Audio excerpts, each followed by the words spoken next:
Friends, welcome to our channel easy winner. ഒരു സർക്കാർ സ്കൂളിൽ അധ്യാപകനാവുക എന്നത് എല്ലാവരുടെയും സ്വപ്നമാണ്. ഇനി വരുന്ന HSC ഇംഗ്ലീഷ് പരീക്ഷയിൽ ഉന്നത വിജയം എങ്ങനെ ഉറപ്പുവരുത്താം? പ്രീവിയസ് ക്വസ്റ്റ്യൻ പേപ്പറുമായി ബന്ധപ്പെട്ട് സിലബസ് മുഴുവനായും എങ്ങനെ കവർ ചെയ്യാം? ഇതിനായി ഈസി വിന്നർ നിങ്ങൾക്കായി ഒരുക്കുന്നു ചിട്ടയായ HSC ഇംഗ്ലീഷ് പഠനം. ക്ലാസുകൾ സൗജന്യമായി ലഭിക്കുന്നതിനായി ചാനൽ സബ്സ്ക്രൈബ് ചെയ്യുക. HSC ഇംഗ്ലീഷിൻ്റെ പ്രീവിയസ് ക്വസ്റ്റ്യൻ പേപ്പറാണ് ആദ്യമായി നമ്മൾ ഡിസ്കസ് ചെയ്യാൻ പോകുന്നത്. ഇത് 2015 ക്വസ്റ്റ്യൻ പേപ്പറാണ്. First question is the theme of Ezekiel's night of the scorpion. Options: A god, B superstition, C luck, D life. We know that the poem Night of the Scorpion was written by Indian Jewish poet Nazim Ezekiel.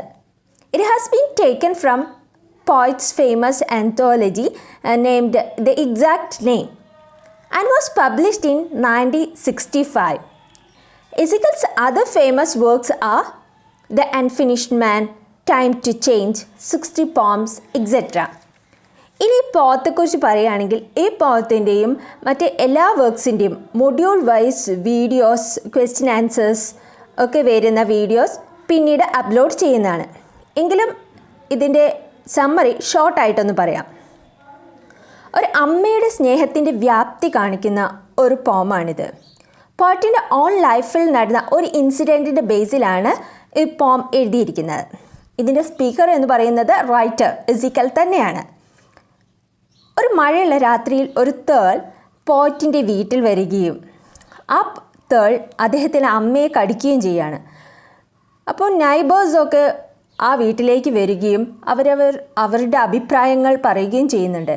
ആ കാലഘട്ടത്തിലെ Indian കൾച്ചറും വിശ്വാസങ്ങളും സൂപ്പർസ്റ്റിഷൻസും എല്ലാം ഇതിൽ ഉൾപ്പെടുത്തിയിട്ടുണ്ട്. അവർ പറയുന്ന പല കാര്യങ്ങളുണ്ട്. കടിച്ച തേളിനെ കണ്ടുപിടിക്കും വരെ ആ വേദന ഉണ്ടാവും എന്നുള്ള അവരുടെ ഒരു വിശ്വാസം, പിന്നെ അവരുടെ പ്രാർത്ഥനകൾ, പച്ചമരുന്ന്, അങ്ങനത്തെ കുറച്ച് കാര്യങ്ങളൊക്കെ ഈ പോയത്തിൽ ഉൾപ്പെടുത്തിയിട്ടുണ്ട്. സോ നമ്മുടെ ക്വസ്റ്റ്യനിലേക്ക് വരികയാണെങ്കിൽ the theme of Ezekiel's night of the scorpion. Answer is superstition. Second question, select the appropriate word. I was shocked to see the dash of the damage caused by the storm. Options: A extent, B extinct, C exact, D extent. ഇത്തരത്തിലുള്ള questions നമുക്ക് expect ചെയ്യാവുന്നതാണ്. First option നോക്കാം. Extant, EXTANT, meaning still in existence, അതായത് ഇപ്പോഴും നിലനിൽക്കുന്നത്. B extinct, no longer in existence, അത് ഇപ്പോൾ നിലനിൽക്കുന്നില്ല, അതായത് അതിന് വംശനാശം വന്നുപോയി. Exact, accurate or correct in all details, എല്ലാ ഡീറ്റെയിൽസും കറക്റ്റായത്. Last one extent, EXTENT, the area covered by something, അതായത് എന്തിനെങ്കിലും പരിധിയാണ് ഇവിടെ പറയുന്നത്. അപ്പോൾ നമ്മളിവിടെ answer I was shock to see the extent of the damage, അല്ലേ, ആ ഡാമേജിൻ്റെ പരിധി അതിനെയാണ് പറയുന്നത്. അത് കണ്ടപ്പോഴത്തേക്ക് I was shocked to see the extent of the damage caused by the storm. Correct answer is D. Third question, in form, Home Burial by Robert Frost is a dash. Options: A dramatic monologue, B dramatic lyric, C dramatic irony, D melodrama. Robert Lee Frost, he was an American poet and he got Pulitzer Prize 4 times: 1924, 1931, 1937, 1943. Home Burial. In the poem, Frost described an anxious conversation between a rural husband and a wife whose child has recently died. അതായത് ഈ പോയത്തിലെ ഭാര്യയും ഭർത്താവും അവർ തമ്മിലുള്ള ഒരു കോൺവെർസേഷനാണ് ഇതിൽ പറഞ്ഞിരിക്കുന്നത്. അതായത് അവരുടെ മകൻ റീസെൻ്റായി മരിച്ചു. അപ്പോൾ അവരുടെ ആ ഇമോഷൻസിലൂടെ അവരുടെ ഫീലിങ്സും ഒക്കെയാണ് ഈ പോയത്തിൽ പറയുന്നത്. ഇനി നമുക്ക് ഓപ്ഷൻസ് നോക്കാം. First, dramatic monologue. A poem poem written in the form of a speech of an individual character. അതായത് ഒരു ഇൻഡിവിജ്വൽ ക്യാരക്ടർ മാത്രമേ ഇതിൽ സംസാരിക്കുകയുള്ളൂ. Describing a particular situation or series of events. ഏതെങ്കിലും ഒരു ഈവൻസിനെ കുറിച്ച്, ഒരു സിറ്റുവേഷൻസിനെ കുറിച്ച് ഡിസ്ക്രൈബ് ചെയ്യുമായിരിക്കും. And no dialogue coming from any other characters. For example, Robert Browning, my last duchess. Second option, dramatic lyric. Lyric poetry is a formal type of poetry which expresses personal emotions or feeling, and that uses the discourse of the characters involved to tell a story or portray a situation. ഇവിടെ ഒരു character, അതായത് ആ പോയത്തിൽ പറഞ്ഞിരിക്കുന്ന characters അവരുടെ personal ഇമോഷൻസും ഫീലിങ്സും ഒക്കെ അതിൽ express ചെയ്യുന്നുണ്ടാവാം. അതുപോലെ അവരുടെ ഒരു ഡിസ്കോഴ്സാണ് ആ പോയത്തിൽ ഉണ്ടാവുക. That involve to tell a story or portray a situation. അവരൊരു സിറ്റുവേഷൻസോ അല്ലെങ്കിൽ എന്തെങ്കിലും ഒരു സ്റ്റോറി പരസ്പരം പറയുകയായിരിക്കാം. Third one, dramatic irony occurs when the audience understands something about a character's actions or an event, but the characters do not. ഇതിൽ dramatic irony എന്ന് പറഞ്ഞാൽ അത് വായിക്കുന്ന അല്ലെങ്കിൽ കാണുന്ന ഓഡിയൻസിന് മനസ്സിലാവും എന്താണ് അവിടെ നടക്കാൻ പോകുന്ന ഈവൻ്റ് എന്താണ്, ഒരു ആക്ഷൻ എന്താണ്, ആ ക്യാരക്ടറിന് എന്താ സംഭവിക്കാൻ പോകുന്നതെന്ന്. പക്ഷേ ഒരിക്കലും ആ സിറ്റുവേഷൻസ് എത്തുന്നവരെ ആ ക്യാരക്ടേഴ്സിന് അതിനെക്കുറിച്ച് യാതൊരു ഐഡിയയും ഉണ്ടാവില്ല. Last option is melodrama. Melodrama is characterized by exaggerated emotions and situations and stereotypical characters. Melodrama എന്ന് പറയുമ്പോൾ എക്സാജറേറ്റ് ചെയ്ത ഇമോഷൻസ്, അതായത് ഉള്ളതിനെക്കാട്ടും കൂടുതലായിട്ടാണ് കാണിക്കുക. ഓവറായിട്ടുള്ള ഇമോഷൻസും സിറ്റുവേഷൻസും ഒക്കെ ആയിരിക്കും ഇതിൽ കാണിക്കുക. അതുപോലെ സ്റ്റെറിയോടിപ്പിക്കൽ ക്യാരക്ടേഴ്സ്, അതായത് വളരെ കോമൺ ആയി കാണപ്പെടുന്ന ക്യാരക്ടേഴ്സ് ആയിരിക്കും ഇതിനകത്ത് ഉണ്ടാവുക. അതായത് ഹീറോസ്, ഹീറോയിൻസ്, വില്ലൻസ്, ഇത്തരത്തിലുള്ള ക്യാരക്ടേഴ്സ് ആയിരിക്കും എല്ലാ മെലോഡ്രാമയിലും ഉണ്ടാവുക. For example, James M Cain, Mildred Pierce. So the answer is option B, dramatic lyric. Next question. Name the dance practiced and performed by Nora in A Doll's House. Options: Tarantella, B, May Dance, C, Waltz, D, Opera. A Doll's House is a 3-act play and it was written by Henrik Ibsen. He was a Norwegian playwright. The main character in this play is Nora. And the theme of this play is a sacrificial role of women. ഈ പ്ലേയിൽ നോറയെ ഒരു ഡോളുമായിട്ടാണ് compare ചെയ്യുന്നത്. അതുപോലെ നോറയുടെ ത്യാഗപൂർണമായ ഒരു ജീവിതം അതാണ് ഈ പ്ലേയിൽ കാണിക്കുന്നത്. സ്വന്തം കുടുംബത്തിന് വേണ്ടി ഒരുപാട് കാര്യങ്ങൾ അവൾ സാക്രിഫൈസ് ചെയ്യുന്നുണ്ട്. പക്ഷേ അവളുടെ ഹസ്ബൻഡിൽ നിന്ന് പോലും ഒരു സപ്പോർട്ട് അവൾക്ക് കിട്ടുന്നില്ല. ഓക്കെ, ഇതാണ് അതിൻ്റെ ഒരു തീം. ഓക്കെ, നമുക്ക് ആൻസറിലേക്ക് പോവാം. The dance practised and performed by Nora is tarantella. Next question. If the word great means anything in poetry, this poem is one of the greatest in the English language. Which critic opined this about Emily Dickinson because I could not stop for death? Options: A, Cleanth Brooks, B, T.S. Eliot, C, Alan Tate, D, I.A. Richards. Because I Could Not Stop for Death was written by Emily Dickinson. She was an American poet and the work was published in 1890. വളരെ കാമായി മരണത്തെ സ്വീകരിക്കുന്ന ഒരു രീതിയാണ് ഇതിൽ പറഞ്ഞിരിക്കുന്നത്. ഇവിടെ മരണത്തെ ഒരു സുഹൃത്തായി ആണ് പോറ്റ് കാണുന്നത്. ക്ലിയാൻത്ത് Brooks. He was an American literary critic. He is best known for his contribution to new criticism. His best known works are The Well-Wrought Studies in the Structure of Poetry, The Language of Paradox, Poetry and the Tradition. Then T.S. Eliot. He was an English poet, essayist. He also strongly influenced the school of new criticism. His best works are The Tradition and Individual Talent, The Wasteland, The Murder in the Cathedral, etc. Next writer, Alan Tate.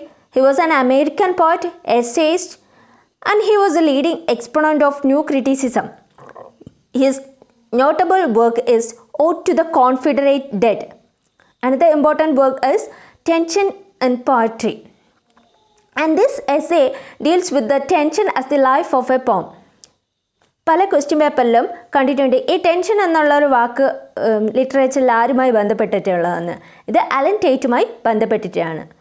And in this essay he describe 2 types of tensions, extension and intention. That means denotative meaning and connotative meaning. Next, I.A. Richard. He was an English literary critic. He was also a part of the literary movement New Criticism. His important works are The Meaning of Meaning, Principles of Literary Criticism, and Practical Criticism. So, the answer is Alan Tate. Sixth question. The year in which Walt Soyinka won Nobel Prize in Literature.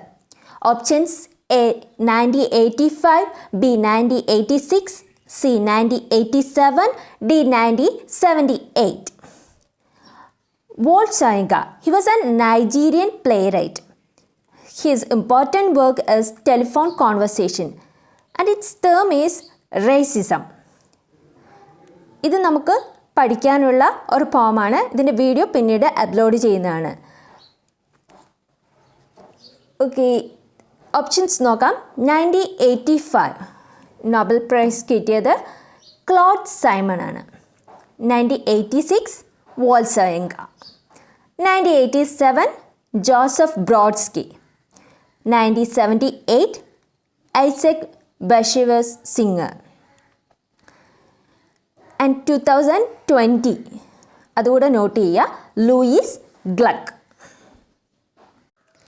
ഒരു American പോയറ്റാണ്. Next question. She is my dash. Select the right word. Options confidant, B confident, C confide, D confidal. നമുക്ക് അതിൻ്റെ meaning നോക്കാം. First option confidant. That means a close friend. B confident means self-assured. C confide means reveal. Then last one confidal. അതിന് പ്രത്യേകിച്ച് meaning ഒന്നുമില്ല, നമ്മളെ confuse ചെയ്യിക്കാൻ വേണ്ടി ഇട്ടൊരു വേർഡാണ്. So the answer is options A confidant. She is my close friend എന്നുള്ള രീതി. She is my confidant. 8th question. What does the light stand for in the photograph in Atwood poem? Options A life of the speaker, B future of the speaker, C dream of the woman, D creativity of the woman. This is a photograph of me. It's written by a Canadian author Margaret Atwood, and the poem was taken from the collection of poetry The Circle Game, and it is published in 1964. And the theme of this poem is feminism, the distortion of reality, and the importance of understanding others in society. The speaker of the poem describes a photograph, and the speaker describes the content of the photograph to us. ഒരു പഴയൊരു photo കാണിച്ച് ആ ഫോട്ടോയെ പറ്റി describe ചെയ്യുകയാണ് ഇവിടെ ചെയ്യുന്നത്. അപ്പോൾ ഈ പോത്തിൽ കുറേ സിമ്പിൾസൊക്കെ യൂസ് ചെയ്യുന്നുണ്ട്. അതൊക്കെ നമുക്ക് പിന്നീട് ഡിസ്കസ് ചെയ്യാം. അതിൽ പറയുന്ന ഒരു സിമ്പിളാണ് ലൈറ്റ് എന്ന് പറയുന്നത്. ഈ ലൈറ്റ് സ്റ്റാൻഡ് ചെയ്യുന്നത് creativity of the women. Correct answer is option D. 9th question. What is the dream shared by David Diop at the end of Africa? Options A dark Africa, B a free Africa, C a colonial Africa, D none of these. David Diop is a French West African poet, and in this poem Africa, this Africa is one of Diop's most famous poems, in which he explores the history of colonialism in Africa and expresses hope for a post-colonial Africa. ആഫ്രിക്കയുടെ ഒരു സുവർണ കാലഘട്ടത്തെക്കുറിച്ചും colonialism എങ്ങനെ ആഫ്രിക്കയെ explore ചെയ്തെന്നും ഇനി ഇതിൽ നിന്നൊക്കെ സ്വാതന്ത്ര്യം നേടിയ ഒരു ആഫ്രിക്ക, ആ ഒരു സുവർണ്ണ കാലഘട്ടത്തിലേക്ക് തിരിച്ചു പോകുന്ന ആഫ്രിക്ക, ഇതൊക്കെയാണ് അദ്ദേഹത്തിൻ്റെ ഡ്രീം. അതാണ് അദ്ദേഹത്തിൻ്റെ ഈ പോയത്തിലൂടെ പറയുന്നത്. So the correct answer is B, A free Africa. 10th question. Who is Macbeth at the beginning of the play? Options: A. Thane of Glamis, B. Thane of Fife, C. Thane of Cawdor, D. Thane of Venice. Macbeth നമുക്കറിയാം ഷേക്സ്പിയറിൻ്റെ ഏറ്റവും famous ആയൊരു play ആണ്. Okay, ഈ play start ചെയ്യുമ്പോൾ Macbeth was A Scottish general. ഒരു 3 വിച്ചസിൻ്റെ prophecy വരുന്നതോടുകൂടി അദ്ദേഹത്തിൻ്റെ ജീവിതം മാറി മറിയുകയാണ്. ഒരു വിച്ചസ് പറയുന്നു ഹി വിൽ ബി തേൻ ഓഫ് കൗഡർ. സെക്കൻഡ് വിച്ചസ് പറയുന്നു he will be king of Scotland. Third പറയുന്നു ബാങ്കോസ് ഡിസെൻഡൻസ് വിൽ ബി കിങ്. പിന്നീട് അദ്ദേഹം ഭാര്യയുടെ പ്രേരണ മൂലം അന്നത്തെ രാജാവായിരുന്ന ഡങ്കനെ കൊല്ലുകയും അതിനുശേഷം പിന്നീട് ആ പേടി മൂലം വേറെ പല ആൾക്കാരെയും കൊല്ലുകയും ചെയ്യുന്നുണ്ട്. അവസാനം മാക്ബത്തിനെ കൊല്ലുകയാണ് ചെയ്യുന്നത്. So the correct answer is thane of Glamis. First അദ്ദേഹം മാക്ബത്ത് ആരായിരുന്നു? Thane of Glamis. Okay friends, ബാക്കി ക്വസ്റ്റ്യൻസ് നെക്സ്റ്റ് വീഡിയോസിൽ ഉൾപ്പെടുത്തുന്നതാണ്. ഇന്നത്തെ വീഡിയോ എല്ലാവർക്കും ഇഷ്ടമായെങ്കിൽ ലൈക്ക് ചെയ്യുക, ഷെയർ ചെയ്യുക, സബ്സ്ക്രൈബ് ചെയ്യുക, ബെൽ ബട്ടൺ ക്ലിക്ക് ചെയ്യുക. Thank you.